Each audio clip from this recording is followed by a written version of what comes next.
Hola, ¿qué tal? Te doy la bienvenida al videoblog de Derecho Romano 2. Y bueno, eh, ya le cerré la puerta al profesor Kelsen. Es curioso porque es un perro que entiende a los dos nombres. A veces lo llamo y le digo profesor, profesor, y ahí viene, ¿no? O le digo Kelsen y viene también. Y como les mandaba por ahí en el chat de WhatsApp la foto del verdadero Kelsen, pues era un chaparrito calvo y de bigotes, y este es un maltés melenudo que parece borrego cuando ya le crece el pelo. Pero bueno, así son las cosas. La realidad es que es un perro, como les digo, tímido, es muy simpático, yo me la paso bien con él, pero hombre, me destrozó una taza, ¿no?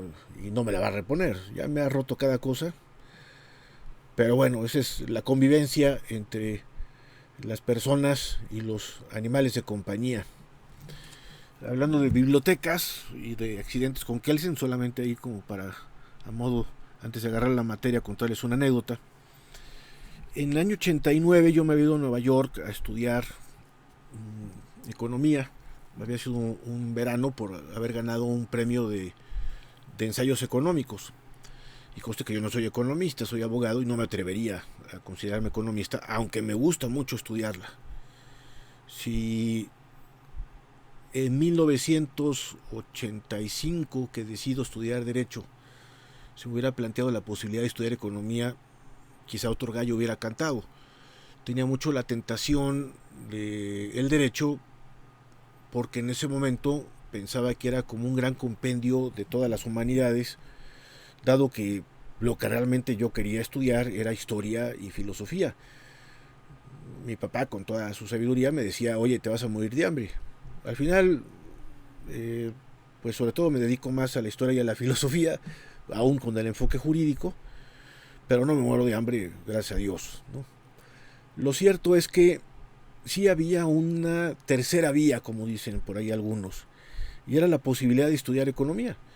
Lo que sucedía es que yo en ese momento vivía en Guadalajara. Guadalajara es una ciudad muy confortable, tienes mucha calidad de vida y bueno, al poco tiempo vinieron los sismos en septiembre de 85 y yo prácticamente me agarré aquí a la ciudad. Bueno, me agarré a Guadalajara, aquí estamos en Ciudad de México, y no me animé a venirme para acá. Realmente estudiar economía pues me hubiera traído, como lo hizo una de mis hermanas, ingresar al ITAM. Y la realidad es que me dio un poquito de miedo el examen de matemáticas. Bueno, es curioso, esto casi nadie lo sabe. Cuando decido estudiar Derecho, fue prácticamente durante un propedéutico de matemáticas, porque la Universidad de Guadalajara tenía muchos problemas, venirse aquí a Ciudad de México hecha trizas después de los sismos era riesgoso. La propia Universidad Nacional pues ya empezaba a tener los conflictos que López Gatel, Claudia Sheinbaum, Carlos Simas, Imadoro Dorica, Rosario Robles y un largo elenco de personajes pues empezaron a provocar con el Consejo Estudiantil Universitario.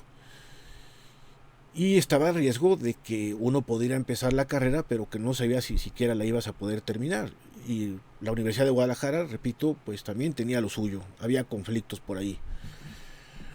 La Universidad Autónoma de Guadalajara pues no me atraía y acabé escogiendo, y esto es lo que nadie sabe, sin tener ni la más remota idea de qué diablos era esa carrera, administración de empresas en mercadotecnia o mercadotecnia. La mercadotecnia pues me pareció interesante cuando nos presentaron la carrera en la introducción a la misma, es decir, tuvimos unos 15 días antes de empezar clases ordinarias en un documental sobre cómo se habían enfrentado las refresqueras Coca-Cola y Pepsi-Cola. Pero dije, bueno, esto son habilidades para manipular a las masas y venderles un producto. Pero esto no me parece que sea pensar sobre el ser y la esencia. Es decir, me parecía mucho más atractivo tomar un tomo de la primera filosofía de Aristóteles o del Organon y leer algo de la lógica que pensar en cómo vender un refresco respecto de otro. Y había gente vamos, aquello le emocionaba. Claro, muchos de ellos son ahora empresarios muy destacados en Guadalajara y otros en ese momento eran hijos de los empresarios más importantes del estado de Jalisco y algunos de la República. Había por ahí gente de la familia García Arce, de Sideralaga, de Gutza, de La Gacera, cuando existían los Zapatos Canadá, en fin, había portentos económicos y la Universidad Panamericana era muy pequeñita. Bueno, pues el caso es que nos sometieron a un propedéutico donde la asignatura que iba a ser como el filtro, tipo lo que hace el ITAM, era álgebra. Y solo pasamos 6.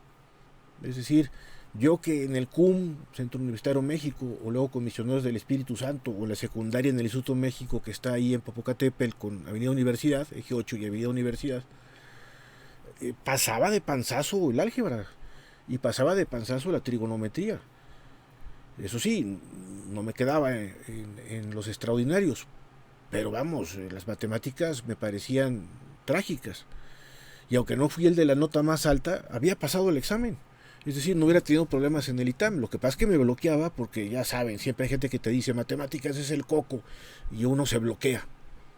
Al final, bueno, sí, no estudié Derecho por temor a las matemáticas, sino por ese afán de acercarme a las humanidades. Cuando estábamos terminando el propedéutico, la UP había obtenido el reconocimiento de la Secretaría de Educación Pública para dar Derecho, pero tenían que empezar ese semestre. Así que el nuevo director de la nueva carrera se presentó en un receso con los que estábamos en el propedéutico y nos dijo, si saben de alguien que quiere estudiar Derecho, pues díganles porque vamos a abrir la semana que entra sí o sí, aunque seamos un grupo de 10 personas. Es un requisito que nos pone la SEP. Yo levanté la mano.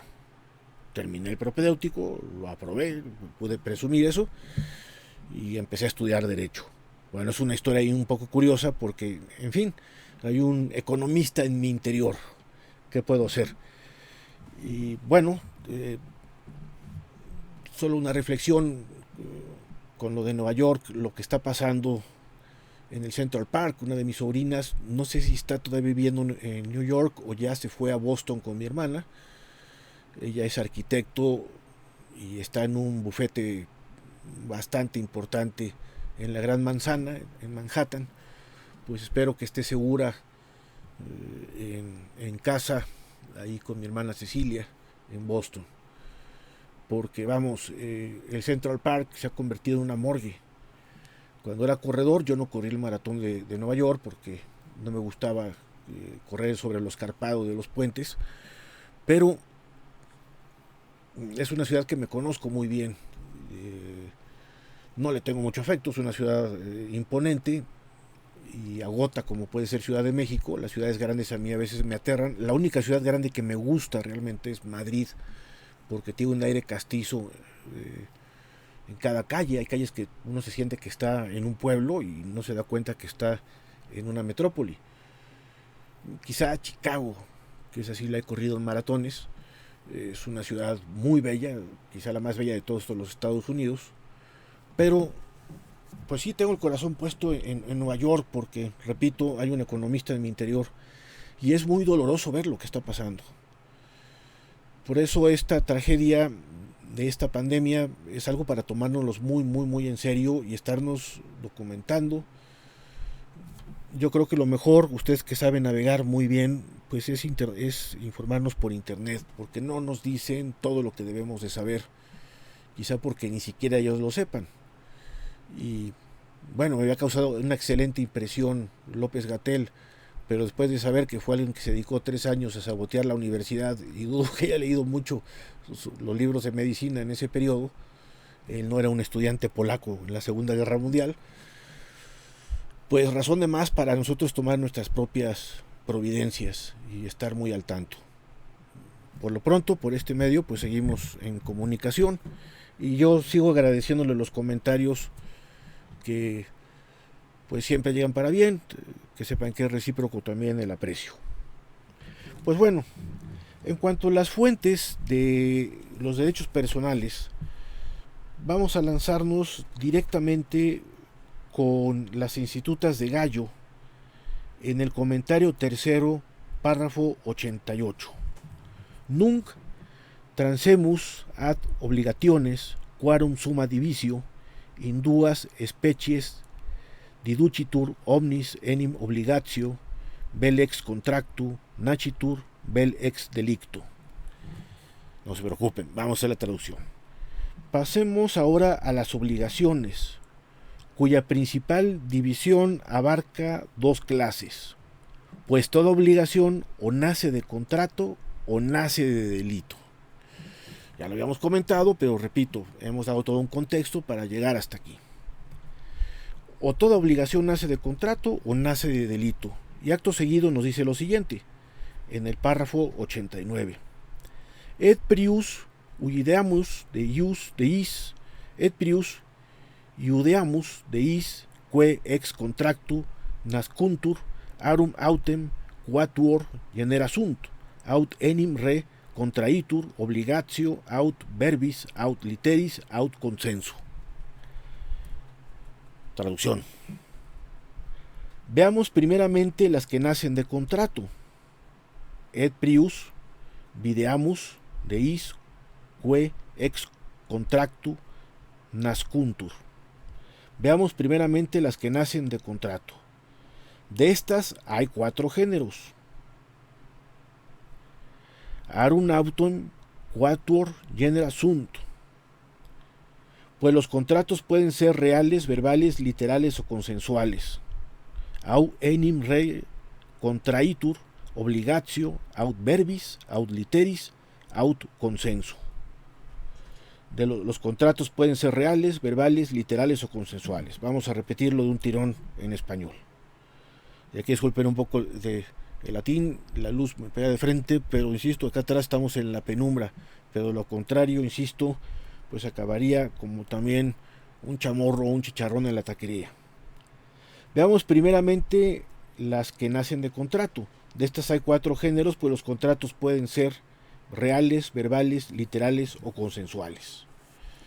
Ya nos hemos acercado a esto, pero como estamos aquí prácticamente como si hubiéramos reseteado el curso, para que esto pueda servirles de repaso en orden a la calificación final, en orden a la visión de conjunto que se tiene que tener con toda asignatura, pues tenemos que partir de las fuentes y entender la relación de los derechos personales prácticamente desde cero.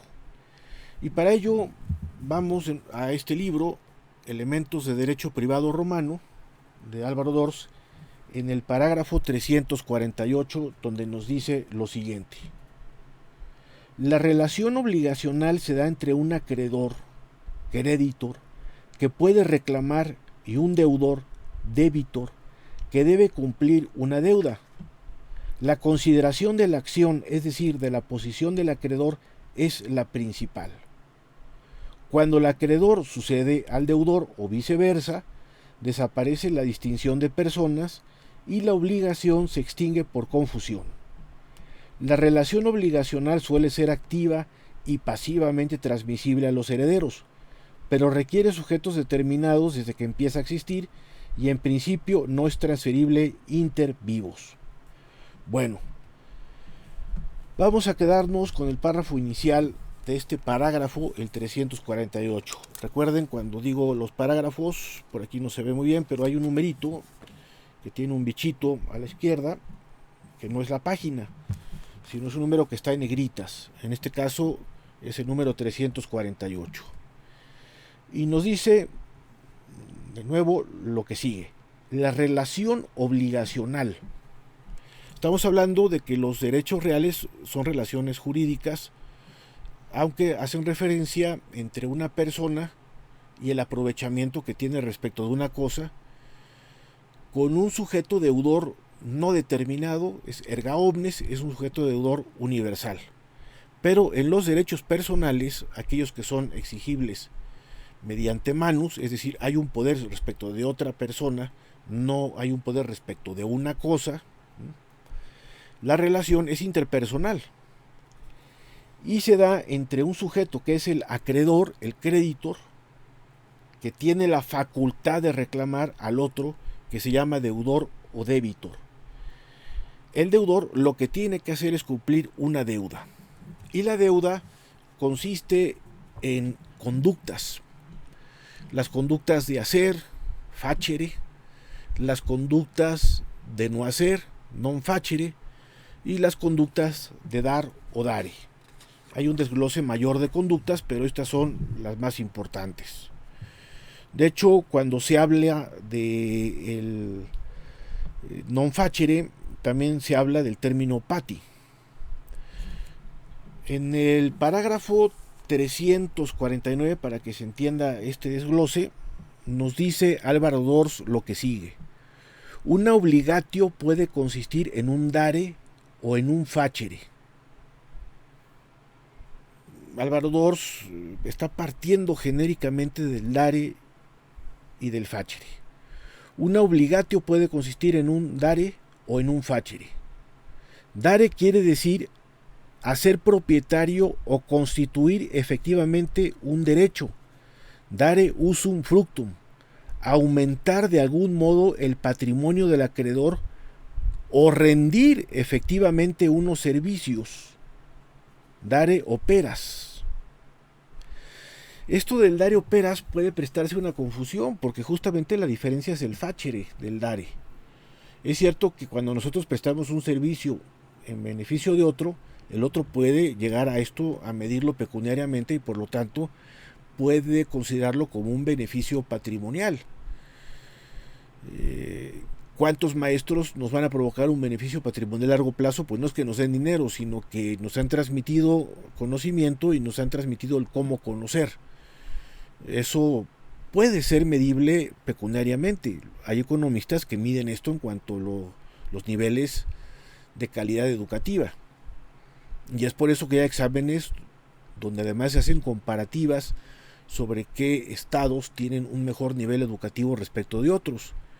En esto hay quienes ponen a Finlandia en el primer lugar, Dinamarca en un segundo. Normalmente los escandinavos suelen estar en el liderazgo de todo. Por lo tanto, el facere yo sí le daría una condición per se, más que hablar de un dare operas. Los operas, los servicios, tienen su propia entidad, no obstante que puedan tener una consecuencia patrimonial. Vamos a ver, arreglar un problema de una conexión eléctrica te puede hacer ahorrar en el recibo de la luz. Esto está muy claro desde una perspectiva económica. Te estás ahorrando unos centavos. Y luego ya nos dice algo por ahí Dors. Todos los demás actos son de hacer, es decir, de observar un determinado comportamiento que puede ser incluso un abstenerse de algo, non facere pati. Yo hubiera dicho que incluso